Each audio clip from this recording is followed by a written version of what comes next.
ಯಾದಗಿರಿ ಜಿಲ್ಲೆಯ ಕೆಂಬಾವಿ ಪೊಲೀಸ್ ಠಾಣಾ ವ್ಯಾಪ್ತಿಯಲ್ಲಿ ಮಾವಿನಮಟ್ಟಿ ಅಂತ ಹೇಳಿ ಒಂದು ಹಳ್ಳಿ ಇದೆ.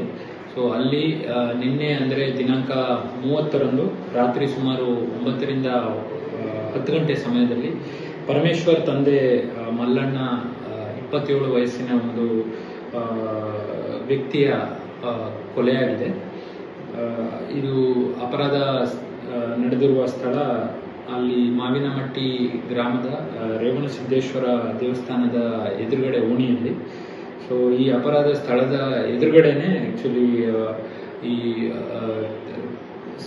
ಕೊಲೆಗೆ ಈಡಾದ ಪರಮೇಶ್ವರ್ ಅವರ ಮನೆ ಮತ್ತು ಅವರ ದೊಡ್ಡಪ್ಪನ ಮನೆ ಇತ್ತು.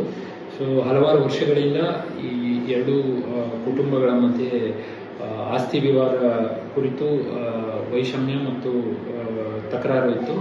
ಸೊ ಇದೇ ಒಂದು ವೈಷಮ್ಯದ ಹಿನ್ನೆಲೆಯಲ್ಲಿ ನಿನ್ನೆ ರಾತ್ರಿ ಸುಮಾರು 9:30 ಸಮಯದಲ್ಲಿ ಅವರ ದೊಡ್ಡಪ್ಪನ ಮಕ್ಕಳೆಲ್ಲರೂ ಸೇರಿ ಸುಮಾರು ಒಂದು 10ರಿಂದ 12 ಜನ ಅವರಿಗೆ ಹಲ್ಲೆ ಮಾಡಿ ಮತ್ತು ತಲೆ ಮೇಲೆ ದೊಡ್ಡದ ಕಲ್ಲನ್ನು ಎತ್ತಾಕಿ ಅವ್ರನ್ನ ಕೊಲೆ ಮಾಡಿದ್ದಾರೆ. ಸೊ ಈ ಕುರಿತು ಕೆಂಬಾವಿ ಪೊಲೀಸ್ ಠಾಣೆಯಲ್ಲಿ ನಿನ್ನೆ ಮರ್ಡರ್ ಪ್ರಕರಣ ದಾಖಲಾಗಿದೆ. ಸೊ ಅವರು ಕಂಪ್ಲೇಂಟ್ನಲ್ಲಿ ಯಾರು ಮೃತ ಪರಮೇಶ್ವರ್ ಅವರ ಅಣ್ಣ ಕೊಟ್ಟಿರುವ ಕಂಪ್ಲೇಂಟ್ನಲ್ಲಿ ಟೋಟಲ್ 21 ಜನರ ಮೇಲೆ ಆರೋಪಿಗಳಾಗಿ ಕೊಟ್ಟಿದ್ದಾರೆ. ಸೊ ನಿನ್ನೆ ನಮ್ಮ